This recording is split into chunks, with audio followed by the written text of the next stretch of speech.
This is Sharp Sharp on Wednesday, the 1st of July, 2026, with me, Rob Rose from Currency News and Zukile Majova from Scrolla.Africa. Zuks, it's been a high-octane week of illegal immigration protests and the expectation in many quarters that the country would burn, yet it seems like the protests largely went off without much devastation. Did that surprise you? I mean, is that your perspective of what happened? Hello, Rob. Yeah, I'm joining you from Mount Frere in the Eastern Cape. Well, I'm not really surprised. I actually expected it, especially after the 29th June at night, the president met Ngizwe Mchunu and Pagelum Tagati, who had been clear that they want the protest to be as peaceful as possible. Here in Mount Frere, obviously, it was very quiet. A small number of people tried to do a protest in the center of town, but we were able to just continue with our businesses, and some Ethiopians and Somalian shops were open. I got service. I went to an Ethiopian restaurant for some nice food, and I went to a Somali-owned tire shop to check my tires. So it was broadly business as usual in this part of town. It says a lot because there was obviously the spectre of July 2021 hung heavily over this. The expectation that, in that particular case, when former President Jacob Zuma was jailed and the country pretty much went to war with itself, that this might be replicated today. But this didn't happen because of, I suppose, partly it was the political will to make sure it didn't happen. Does this indicate that our law enforcement authorities are getting the act together, or was this just a specific act of, political intention? Rob, normally the actions of the police and the broader security cluster must be informed by a SAPS intelligence report. Because this has been happening now every month, every week for a long period, you'd assume that the SAPS would have gathered some serious intelligence report to tell them or inform their operations of what was going to happen.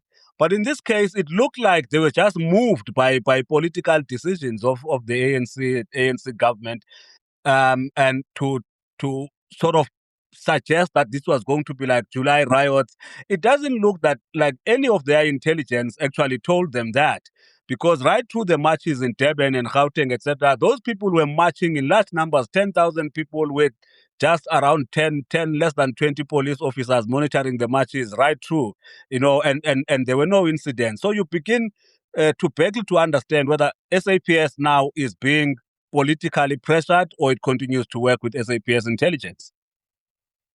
It's fascinating because, obviously there's been a lot of discussion about this, but I'd love to dig in more into who the people are behind the March and March anti-immigration protests. This is a movement that casts itself as a civic organization, but it has acted in ways that seemed quite antagonistic and aggressive, and suggested it's not that kind of organization. Targeting journalists who write bad things about them. It seems more, I suppose, of an unrest organization. Do you know much about March and March? Who is the woman behind it, Jacinta Ngobese-Zuma?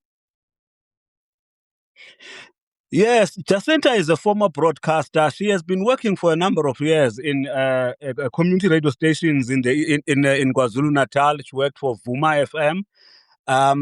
Part of her show, she started talking about this issue of illegal immigration, which obviously became quite popular on the show. At some point, she worked with activists. This was in the early days of this March and March movement.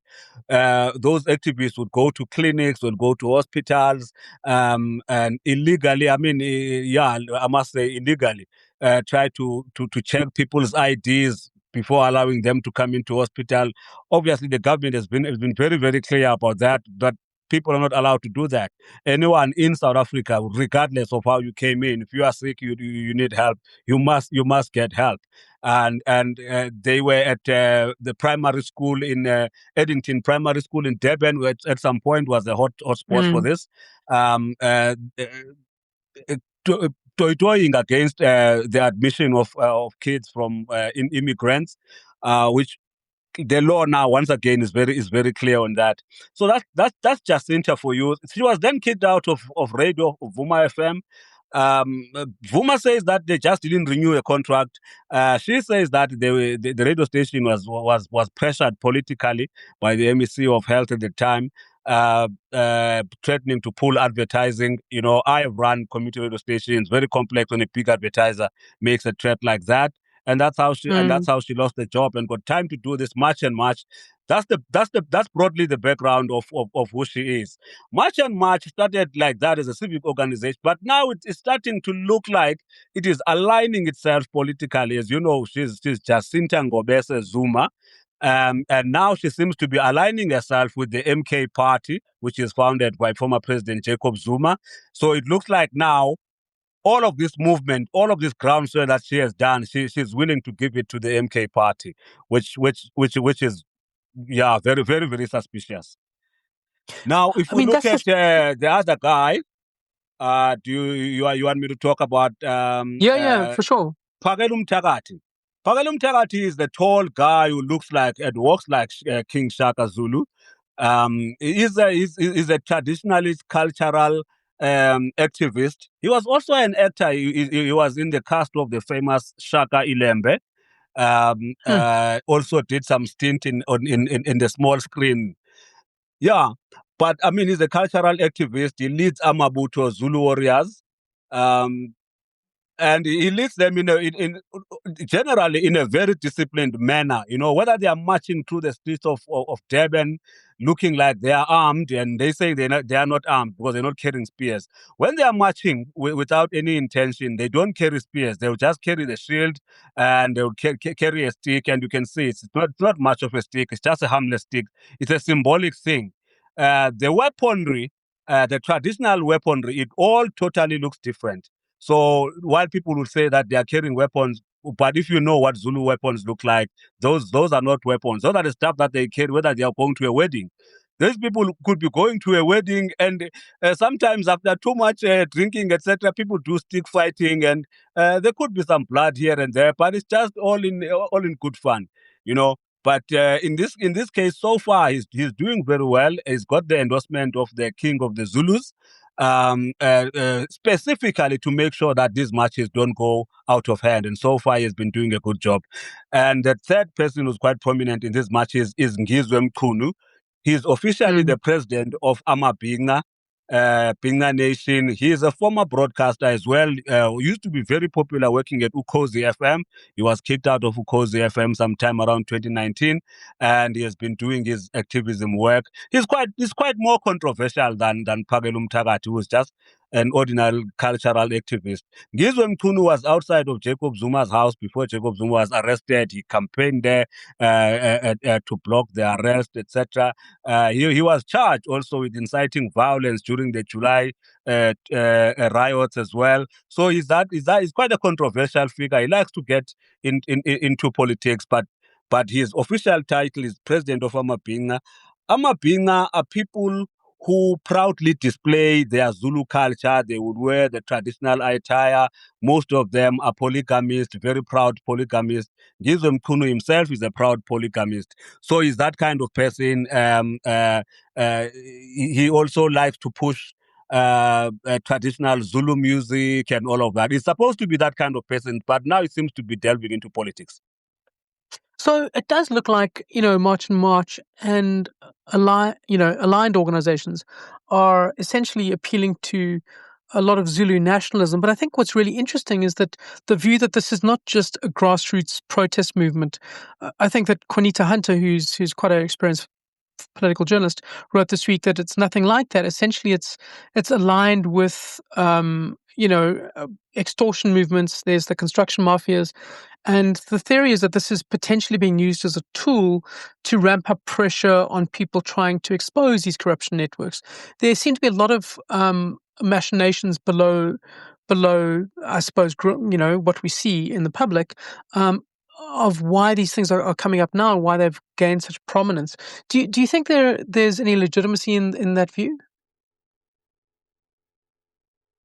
Yeah, look, Rob, it is slightly becoming bigger than they can handle. I mean, they don't have structures.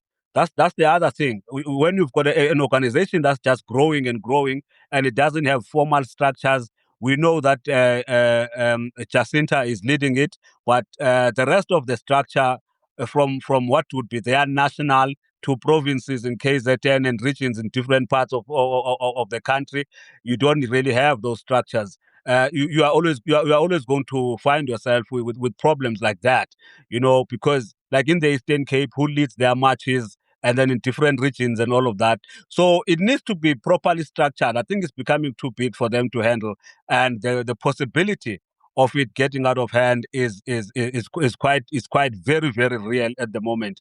Obviously, there are issues, as you say, issues of so-called business forums in small towns. In my experience is that these business forums are actually a bunch of thugs who present themselves as business owners, who force whoever gets a big tender to give them a cut of the tender for doing nothing. And that's the thing. It's not just the cut of the tender. It's that they take a cut of the tender, something like 30%, and then do absolutely nothing. So you can imagine a 10 million rand tender, someone comes and takes 3 million rand for it, doesn't do anything, and they claim that they are providing security for the equipment that is there and all of that. It's because they themselves are thugs. This is an issue that really needs to be addressed significantly, Rob. And yes, there are now traces of those people coming into this March and March movements and related organizations, and like you say, it can significantly be used for other agendas.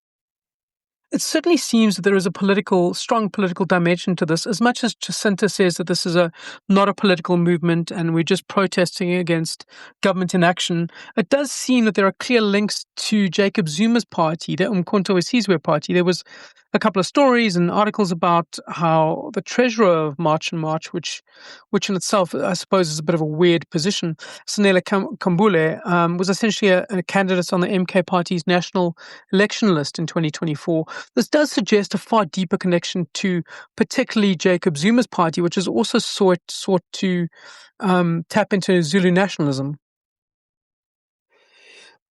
I mean, Rob, look, if you listen to Jacinta's speech yesterday, she then ended up endorsing certain political parties that support this anti-immigration movement, which then tells you that she wants to get into politics. It's just that probably March and March are not ready to turn themselves into a political party before the 4 November elections. So she was then instructing the people who follow her that these are the guys that you must vote for. Obviously, MK Party has been listed among those, but they also listed IFP. People like Phakela Mthakathi, for instance, of Nongoma, and Ngizwe Mchunu are all coming from Nongoma. Phakela Mthakathi is quite proudly an IFP person. So there was the endorsement of the IFP there, but there was also the endorsement of Action SA. Herman Mashaba, the founder of Action SA, is very open about where he stands on immigration broadly. So there was the endorsement of some political parties, and quite clear the anti-ANC stance was also there. Now, in a province like KwaZulu-Natal, when you openly endorse MK Party and then speak ill of others, it's quite clear where you stand. It's kind of very fascinating because, I mean, it seems in that sense then that the political dimensions come from the MK party and it's very KwaZulu-Natal based, and if the money is coming from anywhere to fund this, it would be from certain, I suppose, undesirable construction mafia extortionists. So it seems fairly well funded and fairly intentional. Is the ANC taking it too lightly, perhaps, this threat, or do they realize where this comes from? I mean, how much of a threat is it to the ANC? It's a massive threat to the ANC. There's no question about it. I can tell you now for free that the ANC is going to lose eThekwini Metro, which is a major thing. I mean, to lose eThekwini Metro to MK Party, you're talking billions of rand, yeah, over 60 billion rand, and also after, early next year, it's quite clear that the NFP, which owns the swing vote in KwaZulu-Natal, they joined ANC IFP DA alliance to be able to rule KwaZulu-Natal, despite the fact that the MK party won over 45% of the vote. It looks like they are prepared to move the other way now and go into bed with Jacob Zuma, which could shift the provincial government as well. So the power of March and March in KwaZulu-Natal is going to help Jacob Zuma and the MK party significantly in these coming elections. No doubt about it. So, Zuks, I mean, I tend to think that like yesterday's protest movement was actually pretty good for March and March because they were able to hold it and almost shut down the country. I mean, in Joburg, so many shops were closing early or closed for the whole day. It did look like a national stay away. And the fact that this went off without massive violence does actually help the legitimacy of March and March. But this is something that could easily be used later on to exploit the anger and spill over into violence. I mean, how dangerous do you think March and March could be in future, I suppose, after yesterday, now that they've gained some kind of political ascendancy from this? Rob, as they make ground with whatever it is that they want to do. For instance, they've made ground now, making sure that the clinics and hospitals are empty, etc. You know, and again, that's illegal, but they've been able to gain that ground. They are now walking around with the police and home affairs people, going to factories, industries, checking. They should not be there. They should not be there. That's the work of the police. That's the work of home affairs and immigration officers. But you see, they seem to be getting away with it. And the more they get away with things, Rob, the more powerful people will see them as being. It's almost like they are creating a de facto part of the state that implements, as they are saying with themselves, they are saying that they are helping the state implement its own laws, which means that the inability of the state is being exposed while they actually gain traction. It's a very dangerous trend, Rob. And I suppose it does help the political goals of the MK party, which is to criticize the ANC and point out how they're kind of used to some various issues. And it's very helpful for Zuma's cause for his party to say, look, you know, we have a whole lot of people coming from across the border who are taking your jobs. I mean, that's exactly the kind of populist anger that people have exploited in countries like Spain, Hungary, Tunisia, the US, obviously, and even the UK. I mean, this is the textbook case for political populists. It's working very well for Jacob Zuma. Obviously, the ANC is being criticized, rightfully so, because it has completely failed in implementing the laws, especially around this issue of immigration. You know, now on Jacob Zuma's side, his party is not being criticized. He is not being criticized. He was president for almost 10 years. You know, and part of this problem he actually created. But he's the one who's about to cash in big time from all of this confusion. So we wrote something on Currency News about how this is, the attacks we have seen, even though they weren't commonplace, the attacks themselves were terrible and a sign of the fact that of all kinds of problems in our society, all kind of fissures, like financial literacy around what this really means for jobs, and we had some stinging feedback from people who said this is just a traditional middle class view that says that all these fears are just overplayed.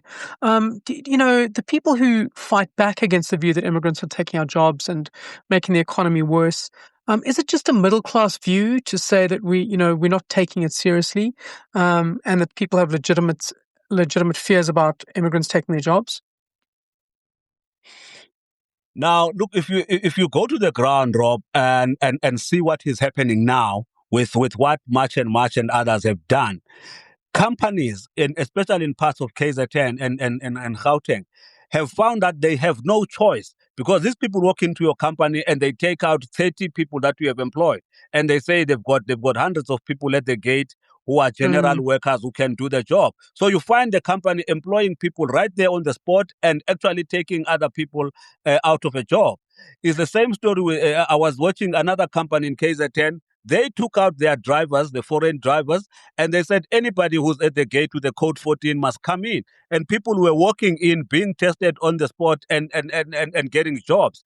So for someone who's making an argument that, yeah, you can see that foreigners are taking our jobs, here they are being kicked out and South Africans are coming in. So that seems to now resonate with the people, because they can actually see it at the ground that it is happening. But in reality, the middle class argument is that foreigners, you are barking at the wrong tree. It's not their fault. It's actually our fault. If you look at the economic growth that we're having all the way to around about 2008, 2009, and we're able to cushion ourselves as a nation from the global recession, the preparedness of former Minister Trevor Manuel at the time, So, but after that, when the Polokwane crowd, that is those people who won the Polokwane conference, elective conference led by Jacob Zuma, when they came in, the economy started going down. It has been going down significantly. Obviously, a lot of jobs were lost. COVID alone, almost 2 million jobs were lost. So that's the other reality of the argument, that the economy is not growing at less than 1%. How much jobs can you create? So even if you chase out all these immigrants, you will still have serious high unemployment in South Africa unless the economy is growing. Even if investment comes through, if you don't have the skilled labor to actually get the economy grow, it will not grow. It's such a facetious argument to say that, like, if you say that foreigners are being scapegoated for this, essentially you're behaving as if you're a middle class critic who doesn't understand our world. And people have used that ridiculous example, that notion of our lived experience trumps your facts, which just basically says to people that what I can do is make up my own set of facts, irrespective of what the actual reality is. I can say this because I've had a bad experience with foreigners. It just leads to kind of like a greater ignorance in society if we perpetuate these myths, right? Absolutely, Rob. Look, it's the whole crisis of leadership. It's the leadership vacuum that we keep talking about. We accepted a lot of immigrants into our country, but we were very bad with integration. We are very bad with upskilling our own citizens so that they can match and compete with immigrants for small businesses in the township, etc. It is the immigrants who showed us that the township economy is actually a multi-billion rand economy. So locals can learn, people can be taught how to run a small business, etc. All of these things need to happen, Rob. I mean, the service, what is it? The food delivery, Ubers, etc. Is actually the immigrants are the backbone of that industry. We need to get more South Africans there. Something as simple as riding a motorbike, Rob. I have never ridden a motorbike, Rob. I don't know how to. There's no way I can ride it in the middle of the rain, delivering checkers food in the middle of Joburg with Joburg traffic and all of that. But these guys have been using bikes for a long time. They are very good at it. We need to learn. Those are just basics, Rob. Instead of just being unhappy people and say they're taking our jobs, we actually need to skill ourselves with the help of the government as well. So now March on March says what they want is to have a kind of a traditional every week anti-immigrant day on every Thursday. I mean, in a sense, this protest yesterday went off without too many hassles. And it's kind of emboldened March on March. But what does the government do? How does the government respond? I mean, I imagine that they can't ignore this issue. They can't ignore the corruption at the border post. They have to deal with it to some extent. And that's before you even consider the political implications for the ANC. The problem that we've been having with the government, Rob, is that when there's a crisis, they do a public relations exercise to pretend that they are fixing the crisis when they are actually not fixing the crisis. You see, what we now have is weekly marches, and the question is, can you continue to spend 600 million rand with every march? And again, then these numbers are ridiculous. What did we blow that 600 million doing? Ridiculous. During the failed EFF shutdown, which was a complete failure compared to this one. This one was not even a shutdown. It's the government that said it's a shutdown. It was not. No one said it's a shutdown. During the EFF one, they spent 385 million rand. What were they doing with that kind of money? So you even begin to worry about what's going on, because we know what has been happening with the state. When there's an emergency in this country, people see it as an opportunity to steal money. I mean, when people were dying in hospitals during COVID, people were stealing money. People inside the president's office, inside the president's office. And you haven't seen much action being taken against those people. Some people have been promoted. They continue to work in the government. They are in parliament, So that mistrust continues. So what's going to happen now, Rob, is that we're going to have these marches now every week, coordinated or not coordinated. It's going to be complex in every town, in every province. This is a crisis, Rob. And I mean, I imagine that the MK Party and Action SA and a few others will absolutely try and capitalize on this ahead of the local government elections. It's almost like it's fallen happily in their lap. So they'll certainly try and make political leverage out of it. But do you think then that after the November election, once the chips have settled where they lie, and the solution hasn't presented itself, that there'll be a lot of frustrated South Africans who said, I thought we were dealing with illegal immigration and yet nothing has happened. Is that not the big risk that this leads to some kind of a wider social implosion because of the underlying political tensions that nobody quite realized were there? You see, right now we've got a massive movement that has been established to march and march. It's just a question of what it is that they are marching for. But they're not going to stop marching because there are always going to be problems. The problems of water. Water is a major thing. Supposed to be a major thing in these elections. Lots of people have got no water. There are going to be problems if you're having problems with load shedding. For instance, we now have something called load reduction in the township, which is caused by pressure being put on transformers because Mama So-and-so's house, which used to be a 3-bedroom house, has got another 20 bedrooms in the back for people who are renting. So there are going to be those batches as well, Rob. It's never going to stop because there are always going to be problems. That organization is now established. It's got the power of so many people behind it. It's always going to find a reason to march. I find it fascinating since, the media has done a good job, I think, in drawing together the political links and the alliances and the people behind March and March and where they actually fall in the scale of things. And I think that that'll become a lot clearer to people over the next couple of months, that this is not just, a civic movement. This has strong political roots and people are being manipulated. Do you think that'll ultimately work against March and March? Rob, first of all, the media in this country really always does its job. The fact that we know about March and March is the work of the media.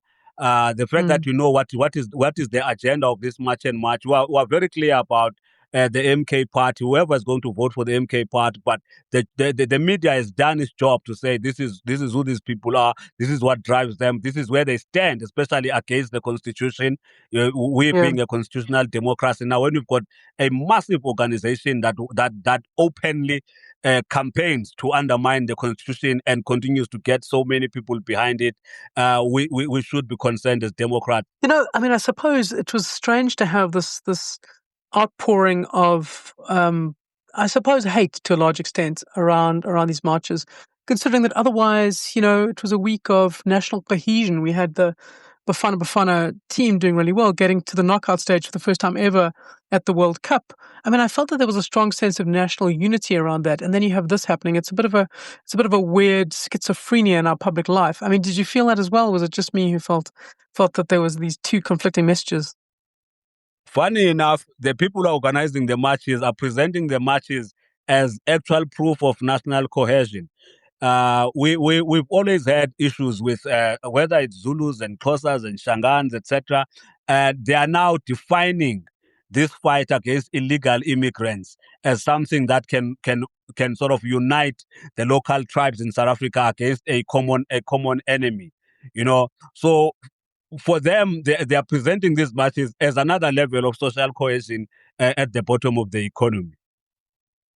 So, as a final word, just on the World Cup, I mean, South Africa's now out, obviously, but we still have a number of African teams in the mix, and we've had some crazy stuff happening. I mean, Germany being kicked out, Netherlands being kicked out to Morocco. I mean, that's wild. I mean, did you expect that? I mean, some of the games have actually far exceeded expectations, I think. Yeah, look, I mean, World Cup is an opportunity for giant killing, Otherwise, if there's no giant killing in the World Cup, then what is the point of the World Cup? If we wake up next week and they've knocked out Brazil, that's the whole point of the World Cup. If Cape Verde progresses again, that's what we are talking about. Because sport is not about who's got more money. Sport should be open to anyone who's got ability. All you need is just soccer boots and a ball and a level ground, and you show your skill. That's what we want to see. We don't want to see the rich nations, the big leagues, and all of that winning. There are people who are very excited about England always coming to the World Cup, thinking they are going to win it and not winning it. because England runs the most professional league in the world, the biggest, the most successful league in the world, no questions about it. But England itself hardly ever wins. People are going to be excited if we get knocked out in the next few games. That's what giant killing is all about. All these tournaments, they are about giant killings. We'll be happy to see some African countries really, really going through. I suspect that Egypt is going to go through. Morocco is going through. I think Senegal has got a chance. I don't know if Ghana has got a chance. But I think with discipline, they've got very good squads. Because this is the other thing that hurts you, Rob, in these competitions. If you are ill-disciplined, if you don't pay attention, if you lose focus a little bit, some of the organized, professional, big teams, they are going to punish you. That's what happened. That's what happened with us. We were ready to go to extra time just a few minutes before the end of the game. Our minds were thinking we've got another 30 minutes to try again. And we dozed off a little bit and they punished us. Yeah, lack of courage. I mean, I think so. For your giant killing kind of tips, would you say, who do you think? Morocco, America? I mean, the USA has done very well. I mean, who do you fancy to get through? Yeah, generally you want the host nations to remain, Rob. It's been a beautiful World Cup. It's been an amazing World Cup, Rob. I mean, this is the best. This is by far, even by the group stages, I said this is the best already. And remember the best was South Africa 2010. And I can be very happy that we are going to lose that title to the US and Canada and Mexico. They've done a brilliant job. But if we lose the US at this point, Rob, who knows what will happen? Will people continue to attend and support just about every team and all of that? So I would like to see some of the host nations remaining, Rob. Oh, not America. Please, God, no. I suppose it makes sense. You have a corrupt America, doing very well in the World Cup organized by the corrupt FIFA. I think that there's a whole lot of synchronicity there. Exactly. Mafia to mafia.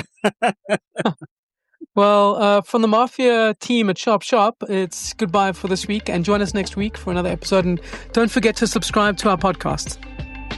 Sharp.